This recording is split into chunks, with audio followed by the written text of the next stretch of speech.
क्या आप वीक समझते हो खुद को? क्या आपको लगता है कि आप खुद को टॉपर से कम आंकते हो, आप टॉपर नहीं बन सकते हो? तो देखो, ये एक एग्जाम्पल की तरह मैं बताता हूँ कैसा है। जैसे मान लो कि मैं युद्ध लड़ने गया हूँ, कोई मेरे सामने कोई दूसरे राजा हैं या कोई हैं जो मुझसे युद्ध लड़ने आए हैं, और मैं उनकी आर्मी को देखकर परेशान हो रहा हूँ, डर रहा हूँ। लेकिन मैं, मेरे जो पीछे खड़े हैं, मेरे साथ में जो खड़े हैं, मैं उनकी कमियों से नहीं डर रहा हूँ। ये बिल्कुल उसी तरीके से है कि आप एग्ज़ाम देने जा रहे हो, आप उस एक्चुअल एग्ज़ाम से डर रहे हो, लेकिन आप इन चीज़ों से नहीं डर रहे हो कि उस एग्ज़ाम के लिए आपने जो तैयारी करी, उन तैयारियों में क्या क्या कमियां हैं। ये बिल्कुल ठीक उसी की तरह है। तो क्या डिफरेंस होता है आपके और टॉपर्स के बीच में? क्यों? अगर आपने देखा होगा, टॉपर बहुत ज़्यादा फोकस्ड होते हो। आप कहते हो कि टॉपर का फोकस बहुत अच्छा होता है, ठीक है ना, वो चीज़ों को पढ़ते बहुत अच्छे तरीके से हैं, एक बार जो देख लिया या कर लिया वो उनके दिमाग में रहता है। ऐसी आप मतलब सोचते हो कि इस तरीके का होगा। तो देखो, एक्चुअल में क्या होता है कि ज़्यादातर जो मेरा एनालिसिस है, ज़्यादातर टॉपर्स जो होते हैं उनका अगर आप देखोगे तो उनमें क्या होती है कि कुछ चीज़ें मिसिंग होती है।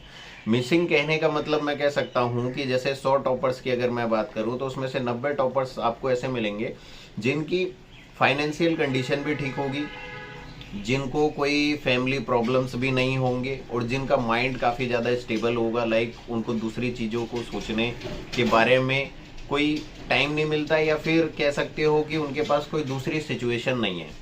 लेकिन उसी की जगह अगर हम अपने जैसे बंदों की बात करें, लाइक जिनकी रैंक बहुत ज़्यादा है, जिनका सिलेक्शन नहीं हो रहा है, तो उनके में आप देखोगे कि बहुत सारे इश्यूज हैं। लाइक जैसे फाइनेंशियल कंडीशंस घर की ठीक नहीं है, किसी का कोई दूसरा प्रॉब्लम है, या किसी के पास कोई फैमिली सपोर्ट नहीं है, ठीक है ना। तो इस तरीके के बहुत सारे प्रॉब्लम्स हैं जिसकी वजह से आप क्या कर रहे हो, फोकस नहीं कर पाते हो, ठीक है। तो ये लाइक जैसे मैं 3 अगर एग्जांपल लूँ, स्टूडेंट ए है, स्टूडेंट बी है, स्टूडेंट सी है। स्टूडेंट ए बी सी तीनों ही घर पे रहकर पढ़ाई कर रहे हैं, ठीक है। अचानक से क्या हुआ, स्टूडेंट ए के फादर जो हैं उनकी जॉब चली गई। तो जब स्टूडेंट ए के फादर की जॉब चली गई तो उसका इम्पैक्ट क्या होगा, स्टूडेंट ए पे भी दिखाई देगा, क्योंकि कहीं ना कहीं उसको भी लगेगा यार पापा की जॉब नहीं है और मुझे भी पैसों की ज़रूरत है कहीं ना कहीं तैयारी के लिए। और ऐसा भी लग सकता है कि भाई मेरे को इस टाइम पर कुछ ना कुछ करना चाहिए था, कमाना चाहिए था, और मैं यहाँ नौकरी की तैयारी कर रहा हूँ, नौकरी मेरी लग नहीं रही है, नौकरी मेरी कब लगेगी, ठीक है। तो ये कहीं ना कहीं क्या होता है कि आपका जो फोकस है उसको क्या करता है, डाइवर्ट करता है, आपके टाइम को किल करता है। इसी रिस्पेक्ट में स्टूडेंट बी और सी जिनकी लाइफ में कोई दिक्कत नहीं है, कोई कुछ नहीं है, ठीक है, तो वो क्या कर रहे हैं, बिंदास तैयारी कर रहे हैं, तो वो कहीं ना कहीं एक एडवांटेज गेन आपसे लेते हैं। देखो, ऐसा नहीं होता कि किसी की लाइफ में प्रॉब्लम नहीं है, हर किसी की लाइफ में प्रॉब्लम है, प्रॉब्लम का कभी अंत नहीं होगा। आप जॉब ले लोगे तब भी प्रॉब्लम आपके साथ चलेगी, प्रॉब्लम का कभी अंत नहीं है। अभी कुछ प्रॉब्लम है, तब कुछ प्रॉब्लम होगी।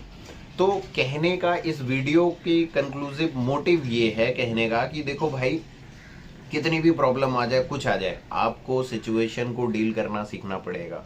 चाहे वो फाइनेंशियल कंडीशन हो, चाहे वो रिलेशनशिप की कंडीशन हो, चाहे वो एंजाइटी अटैक हो, फियर हो, कुछ भी हो, किसी भी तरीके का आपके पास में अगर कोई प्रॉब्लम आ रही है तो आपको उसको डील करना सीखना पड़ेगा, आपको उसको मिनिमाइज करना सीखना पड़ेगा ताकि आपकी स्टडी पर इम्पैक्ट ना आए। और इस तरीके से अगर आप मिनिमाइज करते जाओगे चीज़ों को, जैसे एग्ज़ाम कब हो रहा है या एग्ज़ाम की डेट कब है, एग्ज़ाम का रिजल्ट क्या है आया, वो सब आपको, आपके लिए मैटर नहीं करना चाहिए। आपके लिए मैटर करेगा क्या, कि सिर्फ आपको पढ़ाई करनी है। जब तक आपका सिलेक्शन नहीं हो जाता तब तक आपको पढ़ाई करनी है। तो उसी बेस पर क्या करोगे, आप लोग पढ़ाई करते चलो, बाकी चीज़ें छोड़ दो, जो होना है होगा। देखो, मैं ये नहीं कहता कि भाई किसी की लाइफ में बहुत तगड़ी प्रॉब्लम हो गई तो कैसे इग्नोर कर दिया जाए, इग्नोर नहीं कर सकते, लेकिन उस सिचुएशन को धीरे धीरे आपको डील करना पड़ेगा, धीरे धीरे आपको उस सिचुएशन को क्या करना पड़ेगा, मिनिमाइज करना पड़ेगा, ठीक है। तो इस चीज़ों को डील करना सीखो, इन सिचुएशंस को हैंडल करना सीखो, तभी आप बेटर रिजल्ट कर पाओगे, कहने का मतलब ये है, ठीक है। तो आई होप ये छोटा सा ज्ञान आप लोगों को समझ आया होगा, और अगर अच्छा लगे तो ये वीडियो जो है वो आप शेयर कर सकते हो, ठीक है। चलो, बाय बाय, टेक केयर।